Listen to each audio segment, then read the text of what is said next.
An independent council of Buddhist leaders have concluded an investigation into a Buddhist teacher in Los Angeles, and the investigation found that he had sexually assaulted multiple women throughout his career. Now, this guy is 105 years old. Jeez. His name is Joshu Sasaki.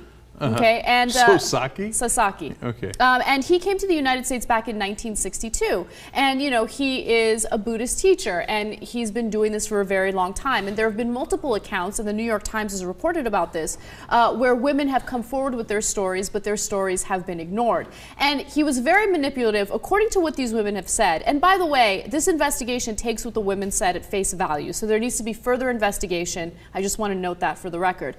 But at the same time, they have very detailed, you know, vivid accounts of what happened, and they say that he would grope them and say that it was part of the lessons. You know, so he would basically say, like, show me your breast. It kind of shows me like a higher level of consciousness. Oh, of course it does. Of course it does. Okay. Yeah. Now, look, I never trust a Buddhist. What? No, I know I'm gonna get a lot of Buddhist hate. No, in all seriousness, like, everybody's, Zen. I never believed in Zen. I believe in Zen. I don't believe in it at all. I don't believe in showing my bubanis to a stranger who's trying to teach me Zen. Right. But I do believe in Zen. No. Here's what I mean by that. Like, you always with guys who claim to be Zen, all you gotta do is poke them a little bit, okay? Because they ain't Zen. Okay, they claim to be Zen. You just poke them a little bit. This is based on what evidence? That is my personal interaction with guys pretending to be Zen. Okay, it's of course based on nonsense. Let's keep it real on that. But like, you just agitate them a little bit, and they're like, "That is outrageous! I can't believe this!" Like, hey, dude, what happened? I thought you were all Zen. What happened, Mr. Buddha? Right?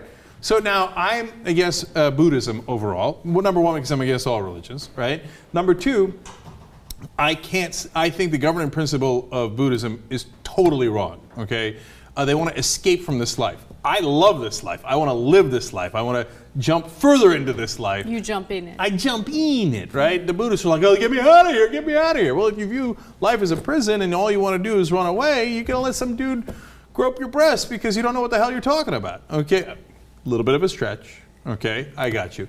So that's point number one, and then you give me hate on that. I misunderstand Buddhism. I know, right? I took a class.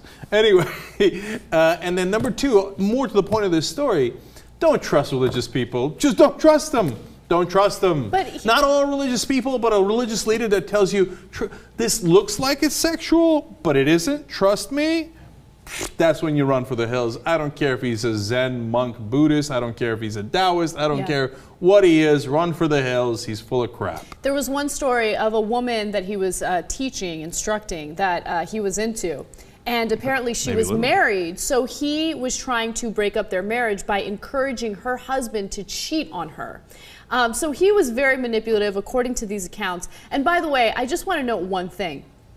What he did was hideous, right? But at the same time, he might have played his cards right, because he's 105 years old, never faced any charges, and people who are close to him are saying that his health is rapidly declining. Man, look, so he's morally wrong, all that stuff, but if he thinks, yeah, I don't give a damn and I got away with it, then like you said, played his cards right, and right as he's about to go out, and you know, he's escaping this life, if you will, after having done all that stuff. Don't blindly trust religious leaders. Put all the other goofy stuff aside. That's the real point of this story, okay? Don't blindly trust religious leaders. Number one thing they want to do is have sex with your wife.